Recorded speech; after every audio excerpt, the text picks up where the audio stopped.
بسم اللہ الرحمن الرحیم۔ السلام علیکم۔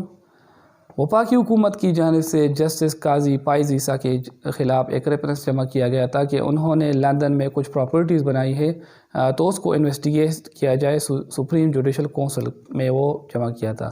جیسا کہ آپ جانتے ہیں سپریم جوڈیشل کونسل جو ہوتا ہے اس کے پاس اختیار ہوتا ہے کہ وہ جو عدالت کے جو ججز ہوتے ہیں ان کے کنڈکٹ کو وہ چیک کر سکتے ہیں۔ صرف یہی ادارہ ہے جن کے پاس یہ اختیار ہے۔ تو اس کیس کا کل جو تفصیلی فیصلہ آیا تو اس کے بعد میڈیا نے بھی اس چیزوں کو ایگزیگریٹ کرنے کی کوشش کی، لیکن جب تفصیلی فیصلہ آیا ریٹن فارم پہ ہم کو موصول ہوا تو ہم نے سوچا کہ ہم اس کا اردو ترجمہ آپ کے سامنے پیش کریں تاکہ آپ بہتر فیصلہ کر سکیں کہ اس کیس میں کس کی جیت ہوئی اور کس کی ہار ہوئی۔ تو سب سے پہلے ہم ذکر کریں گے آبجیکٹیوز کی۔ تو گورنمنٹ کی جو آبجیکٹیوز تھی تو گورنمنٹ چاہتی تھی کہ ان کی لندن میں کچھ پراپرٹیز نکل آئی تھی تو اس کو انویسٹیگیٹ کیا جائے، جس کے لیے ریفرنس جمع کیا تھا سپریم جوڈیشل کونسل میں۔ اس کے بعد سیکنڈ جو پارٹی تھی تو وہ تھی قاضی صاحب۔ تو قاضی صاحب نے اس کے خلاف اپیل کر دی سپریم کورٹ میں۔ سب سے پہلا ان کا جو مطالبہ تھا تو انہوں نے یہ مطالبہ کیا کہ سپریم جوڈیشل کونسل ان کی جو پراپرٹیز ہے یا ان کو انویسٹیگیٹ نہیں کر سکتی، یہ ان کی جو آبجیکٹیو تھی ان کی یہ تھی۔ دوسرے نمبر پر وہ کہتے تھے کہ سپریم جوڈیشل کونسل ان کے بجائے وزیر اعظم عمران خان صاحب اور اس کے علاوہ شہزاد اکبر صاحب جو ہے ان کو انویسٹیگیٹ کرے کہ ان کی پراپرٹیز یہ سب کہاں سے آئے۔ اور انہوں نے وزیر اعظم عمران خان صاحب کی بھی لندن میں کچھ پراپرٹیز نکالی، لیکن بعد میں ثابت ہوا کہ وہ کسی اور عمران احمد نیازی کی ہے، وزیر اعظم صاحب کی نہیں تھی۔ اس کے بعد اس کی تھرڈ جو آبجیکٹو تھی انہوں نے ایسڈ ریکوری یونٹ، جس کے جو وزیر اعظم صاحب کے مشیر ہے احتساب کے تو ان کو لیڈ کرتے ہیں، تو انہوں نے ان کی جو تقرر ہوئی ہے اس پر انہوں نے کویشچن کیے تھے۔ اور سب سے بڑی جو ان کی ڈیمانڈ تھی تو انہوں نے کہا کہ میرے خلاف ایکشن اس لیے ہو رہا ہے کیونکہ میں نے فیض آباد دھرنے کو ختم کرانے میں اداروں کے کردار پر سوالیہ نشان اٹھایا تھا۔ تو یہ ان کی آبجیکٹو تھی۔ اس میں ایک تھرڈ پارٹی تھی اپوزیشن، ان کے لیے تو ون ون کیس تھا۔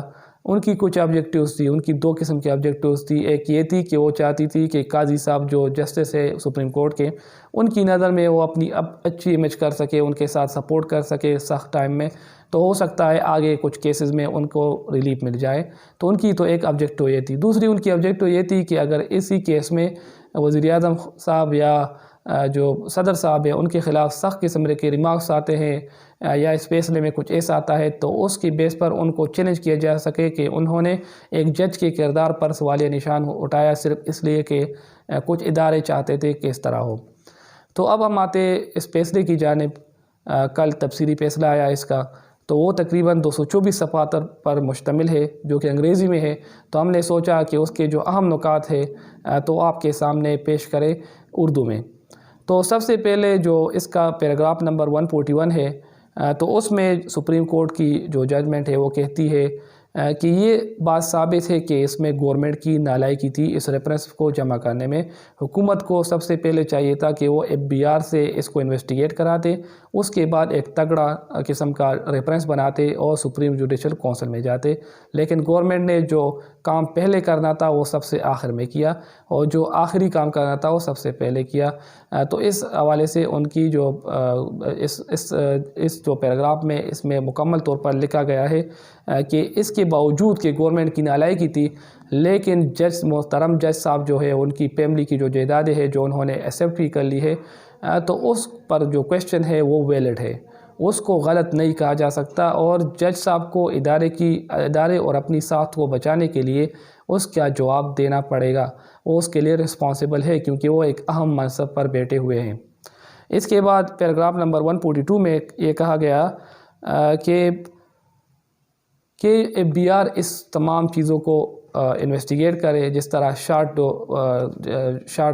آرڈر آیا تھا اس میں بھی کہا گیا تھا کہ FBR باقاعدہ ان تمام چیزوں کو دیکھے کہ کس طریقے سے کن ذرائع آمدن سے اس کو بنایا گیا ہے۔ تو FBR نے جو قاضی صاحب کی جو اہلیہ ہے تو ان کو تقریباً 3 کروڑ 50 لاکھ روپے کا جرمانہ بھی کیا تھا کیونکہ انہوں نے ٹیکس ریٹرن جمع نہیں کیے تھے، گوشوارے جمع نہیں کیے تھے، انہوں نے 0 ٹیکس جمع کیا تھا، تو ان کو FBR میں وہ کیس بھگت رہی ہے۔ تو ہو سکتا ہے FBR بہت جلد ان سے یہ سوال بھی پوچھا جا رہا ہے کہ وہ یہ بتائے کہ انہوں نے لندن میں جو پراپرٹی بنائی تھی تو کن ذرائع سے بنائی تھی، تو اس ذرائع کے بارے میں ان سے بھی انویسٹیگیٹ کیا جا رہا ہے۔ تو وہ بھی جب اس کا رپورٹ آئے گا تو FBR پابند ہے کہ اس کو سپریم جوڈیشل کونسل میں جمع کرائے۔ تو جو انویسٹیگیشن ہے وہ ان کے خلاف اب بھی ہو رہی ہے۔ اس کے بعد جو پیراگراف نمبر 145 اینڈ 146 ہے وہ انتہائی امپورٹنٹ ہے، جس میں مینشن کیا گیا ہے کہ سپریم کورٹ جو سو موٹو لے سکتا ہے، سپریم جوڈیشل کونسل جو کہ کنڈکٹ کرتا ہے اعلیٰ عدلیہ کے ججوں کا، تو وہ کس طریقے سے سو موٹو لے سکتا ہے کن کیسز میں۔ تو اس میں صاف الفاظ میں لکھا گیا ہے کہ FBR جب اپنی جو فائنڈنگ ہے وہ رکھے سپریم جوڈیشل کونسل کے سامنے، تو سپریم جوڈیشل کونسل یہ حق رکھتی ہے کہ وہ ان کو سو موٹو جاری کرے اور جج صاحب سے ان کے کنڈکٹ کے حوالے سے کہ ان کی اہلیہ کے یا ان کے فیملی ممبرز کی یہ جائیداد کہاں سے آئی، کن ذرائع سے بنائی گئی، تو وہ ان کو انویسٹیگیٹ کر سکے۔ تو یہ تھی وہ فیصلہ۔ اب آگے ہم ذکر کریں گے کہ کس نے کون کون سے آبجیکٹیوز کو حاصل کیا۔ جسٹس قاضی فیض عیسیٰ صاحب کے جو آبجیکٹیوز تھے اس کیس کے حوالے سے، تو ان کی طرف دیکھتے ہیں کہ کون سے آبجیکٹیوز انہوں نے حاصل کر لیے اور کون سے نہیں۔ تو سب سے پہلا جو آبجیکٹیو تھا ان کا وہ یہ تھا کہ ان کے خلاف یہ انویسٹیگیشن ختم کی جائے گی، سٹاپ کی جائے گی، لیکن ایسا کچھ نہیں ہوا۔ ان کے خلاف فیصلہ آنے کے بعد فیصلے میں لکھا گیا کہ ان کے خلاف انویسٹیگیشن ہوگی، تو ان کا یہ آبجیکٹیو پورا نہیں ہوا۔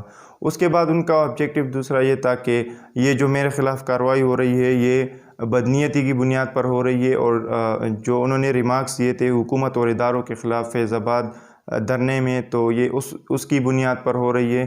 تو یہ بھی ان کا آبجیکٹیو پورا نہیں ہوا۔ فیصلے میں یہ لکھا گیا ہے کہ یہ اس کی بنیاد پر نہیں ہے بلکہ یہ ان کے جو ایسٹس ہے اس کی بنیاد پر ہے۔ اور ایک اور ان کا آبجیکٹیو تھا کہ آپ وزیر اعظم صاحب اور جو شہزاد اکبر صاحب ہیں ان کے ایسٹس کی انویسٹیگیشن کی جائے، تو وہ بھی آبجیکٹیو ان کا پورا نہیں ہوا۔ اس فیصلے میں ایسا کچھ نہیں لکھا گیا ہے۔ اور ایک اور آبجیکٹیو ان کا تھا کہ جو ایسڈ ریکوری یونٹ ہے ان کا کہنا یہ تھا کہ یہ قانون کے مطابق نہیں ہے، یہ غلط ہے، تو یہ بھی ان کا آبجیکٹیو پورا نہیں ہوا۔ فیصلے میں لکھا گیا ہے کہ وہ بالکل قانون کے مطابق ہے۔ تو یہ تھے جسٹس قاضی فیض عیسیٰ کے آبجیکٹیو۔ اس کے بعد جو اپوزیشن کے آبجیکٹیوز تھے، تو ایک امپورٹنٹ آبجیکٹیو تھا ان کا اپوزیشن کا جو ان کا پورا ہو گیا، انہوں نے وہ آبجیکٹیو حاصل کر لیا، اور وہ یہ تھا کہ وہ جسٹس قاضی فیض عیسیٰ کے نظر میں سٹیک اچھے ہو گئے، کیونکہ انہوں نے تھرو آؤٹ سپورٹ کیا جسٹس قاضی فیض عیسیٰ صاحب کو اس کیس کے تھرو۔ تو کل کو اگر کوئی کیس ان کے پاس چلا جائے گا تو اپوزیشن کو اس میں ریلیف ملے گی۔ ان کا ایک اور آبجیکٹیو تھا اپوزیشن کا دوسرا کہ یہ اس کیس کے تھرو وہ وزیر اعظم صاحب کو پریشرائز کریں گے، تو ایسا کچھ نہیں ہوا۔ وہ ان کے پاس کوئی بات نہیں ہوگی کہ وہ کل کو وزیر اعظم صاحب کو پریشرائز کر سکے۔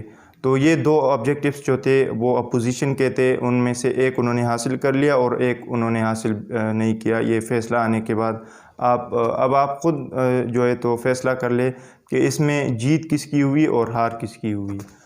دیکھنے کے لیے بہت بہت شکریہ، والسلام۔